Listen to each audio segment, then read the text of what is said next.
Hello friends, welcome back to our channel. एक important question पूछा जाता है एग्जाम में कि भाषा से संबंधित जितना भी संवैधानिक प्रावधान है उसके ऊपर चर्चा करें या विवेचना करें। तो आज के इस वीडियो में हम वही जानेंगे कौन कौन से भाषा से संबंधित संवैधानिक प्रावधान बनाए गए हैं। थोड़ा सा याद करने में आपको समय जरूर लग सकता है फ्रेंड्स। तो देखिए, लिखा हुआ अनुच्छेद 346 में संघ, केंद्र और राज्य अथवा राज्यों के बीच संचार की भाषा। उसके बाद है संघ के शास्त्रीय प्रयोजनों के लिए उस समय प्राधिकृत अधिकृत भाषा ही राज्य और संघ तथा राज्यों के बीच संपर्क भाषा रहेगी। यदि दो या दो से अधिक राज्य अपनी आपसी सहमति से पत्राचार में हिंदी का प्रयोग करना चाहते हैं तो कर सकते हैं। उसके बाद अनुच्छेद 347 में कहा गया था राज्यों में द्वितीय राज्य भाषा। यदि किसी राज्य के जन समुदाय द्वारा बोली जाने वाली भाषा को शास्त्रीय मान्यता प्रदान करने की मांग की जाती है तो राष्ट्रपति उस भाषा को राज्य के सभी या कुछ एक शास्त्रीय प्रयोजनों के लिए मान्यता देने के आदेश देंगे। उसके बाद है अनुच्छेद 348 उच्चतम न्यायालय, उच्च न्यायालय और अधिनियमों आदि की भाषा। जब तक कोई व्यवस्था की जाए तब तक उच्चतम तथा उच्च न्यायालय की कार्यवाही अंग्रेजी में होगी। केंद्र और राज्य के सभी अधिनियमों, विधेयकों, अध्यादेशों, आदेश, नियम यहाँ पे विनियम होना चाहिए, उप विधियों के प्राधिकृत पाठ्य अंग्रेजी भाषा में होंगे। साथ ही राज्य का राज्यपाल राष्ट्रपति की अनुमति से राज्य के उच्च न्यायालय की कार्यवाही में हिंदी अथवा राज्य की राज्य भाषा का प्रयोग प्राधिकृत कर सकेगा। उसके बाद है अनुच्छेद 349 भाषा संबंधित कुछ विधेयों को अधिनियमित करना, संघ की राजभाषा में संशोधन।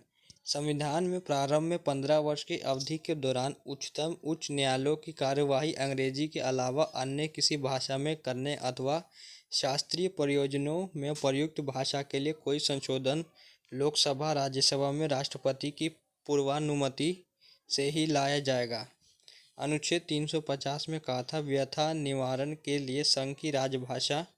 कोई भी व्यक्ति अपनी व्यथा के निवारण के लिए संघ या राज्य के किसी भी पदाधिकारियों को संघ या राज्य में उस समय प्रयुक्त राजभाषा में आवेदन दे सकता है।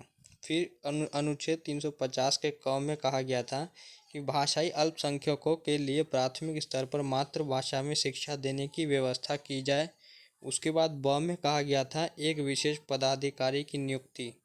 फिर 351 में बोला गया था हिंदी के विकास के लिए निर्देश। हिंदी भाषा का प्रसार विकास करने, उसे भारत की सामाजिक संस्कृति के तत्वों की अभिव्यक्ति का माध्यम बनाने की जिम्मेदारी केंद्रीय सरकार की होगी।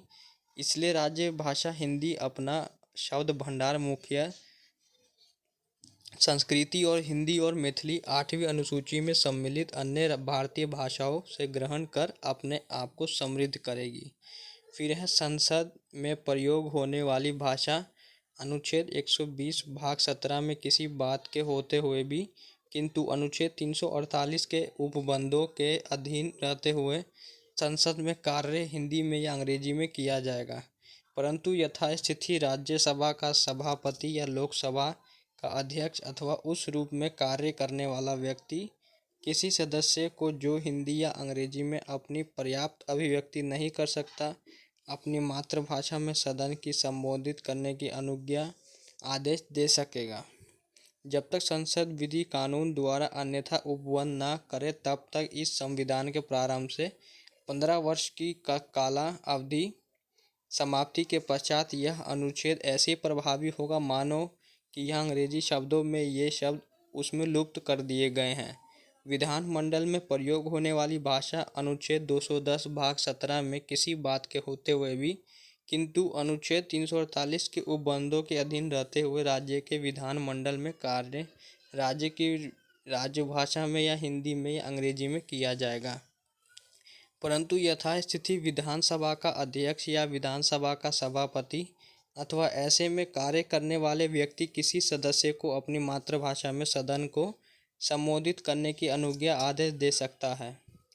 यह अनुच्छेद 348 जम्मू कश्मीर में लागू नहीं है जब तक राज्य का विधानमंडल विधि द्वारा अन्यथा उपबंध ना करे तब तक इस संविधान में प्रारंभ से 15 वर्ष की कालावधि की समाप्ति के पश्चात यह अनुच्छेद ऐसे प्रभावी होगा मानो कि अंग्रेजी में ये शब्द उसमें से लुप्त कर दिए गए हैं। परंतु हिमाचल प्रदेश, मणिपुर, मेघालय और त्रिपुरा के राज्य विधान मंडलों में यह खंड इस प्रकार प्रभावी होगा मानो कि उसमें आने वाले 15 वर्ष शब्दों के स्थान पर 25 वर्ष शब्द रख दिए गए हो। संविधान की 8वीं अनुसूची में सम्मिलित भाषाएं असमिया, उड़िया, उर्दू, कन्नड़, कश्मीरी, तेलुगु, मराठी, बांग्ला, मलयालम, संस्कृत, सिंधी, हिंदी, मणिपुरी, नेपाल, कोंकणी, संथाली, डोगरी, मैथिली, बोडो, गुजराती, पंजाबी, ये सब भाषाएं हैं। तो यही था आज के इस वीडियो में संवैधानिक प्रावधान भाषा से रिलेटेड। तो ये क्वेश्चन आपको अच्छे से रटना पड़ेगा, तभी आपको सब आर्टिकल सब याद होने वाला है। तो इसमें रिकॉल करना पड़ेगा, इसमें रिकॉल एंड रिकग्नाइजेशन वाला कंसेप्ट लागू होगा, पुनः स्मरण करना आपने। तो फ्रेंड्स ये सब था आज के इस वीडियो में, और बाकी कोर्स का वीडियो देखना है प्लेलिस्ट में जाके देख लीजिए, आपको मिल जाएगा। Thanks for watching this video.